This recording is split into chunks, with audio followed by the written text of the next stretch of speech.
We needed somebody with the best hair in the business. I just saw his hair.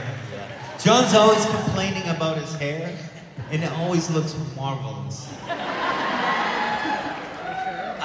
What brought me back? I actually was going through some stuff as well before New Kids got back.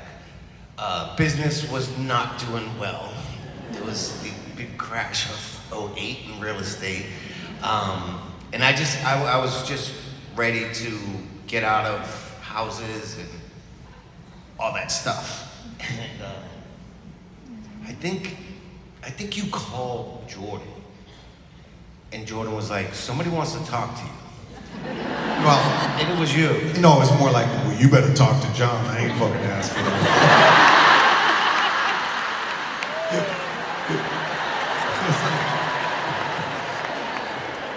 You brought him along for the ride the first time. He was like, Dad, not this time. You worked out. You know, and I mean, I had a lot of reservations about coming back, and I know, you know, talking to the guys, I'm a little.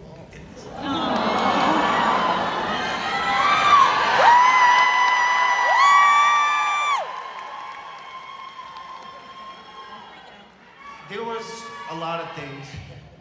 You know, I think I'm so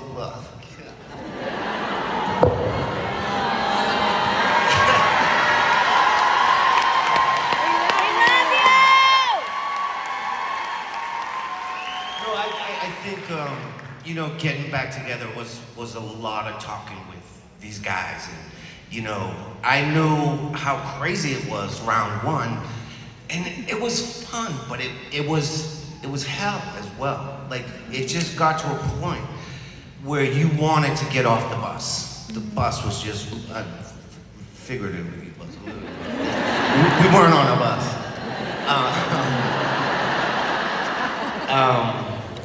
Yeah, and it wasn't fun, and I walked away.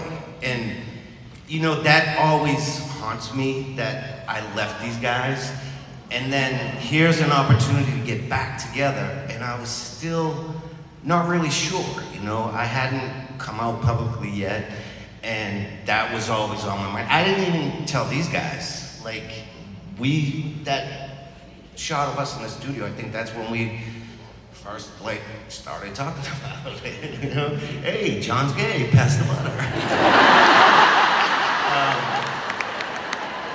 I think we already knew, John, but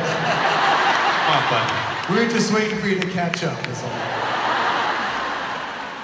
That is true. I was telling a story yesterday in the 90s when I was in a hotel room with my current boyfriend. We are butt naked under the covers. Donnie comes walking in the room with Flavor Flav. Anthony, I was there too. I was there. True story. And these fools jump on the bed and just start jumping around with me and this naked boyfriend of mine.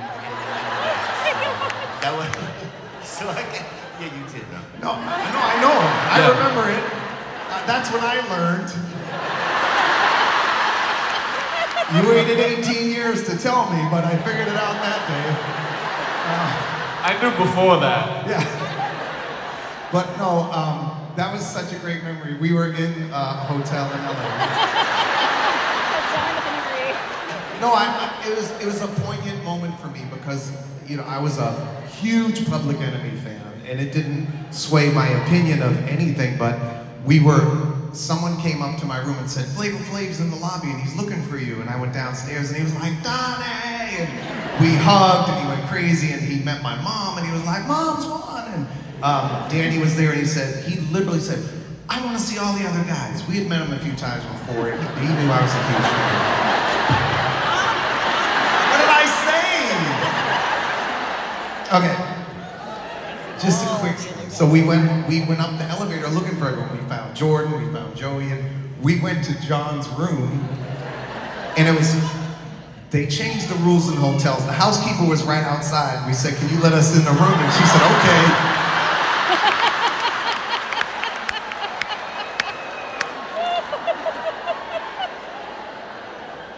So we walked in, and it was like 2 in the afternoon, and they were under the covers.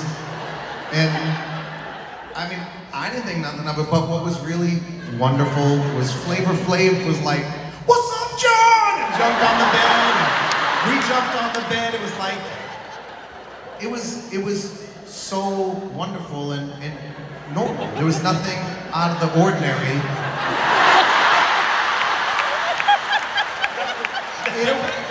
In our hearts and in our minds. It was like, all right, this is what it is. Okay? And Flavor Flav was the same way. It was so, like, nothing. Like, we didn't walk out the door and go, what was going on in there? Were they cold or were they doing it? I don't know if you went first, but you did the same thing to You naked? Paint the scene for us. Nothing we say is gonna, no, but my brother was in my room. Oh, shit. And we were sleeping in the same bed. And so, we had the same experience, like, holy shit, you guys jumped on our bed. And my brother, of course, loved it. He was like laughing, crazy, whatever, but I wonder if it was like, that was part of it too. But I understand, I mean, we slept in the same room All the time. together all the time, so it wasn't that out of the ordinary. But. No, I thought the same thing. I literally had Jimmy Marsh and Dana, the Northside boys from back then, which they were on tour with me, and we all slept in the same bed. Like, it was like, okay, we just kept our clothes on. That was the only difference. We might have spooned once in a while if it was cold, but that was all. I have no idea how to segue out of this conversation. It was all love. That's the beauty. That's It was clearly. all love. It was all love. And it always was. In that regard.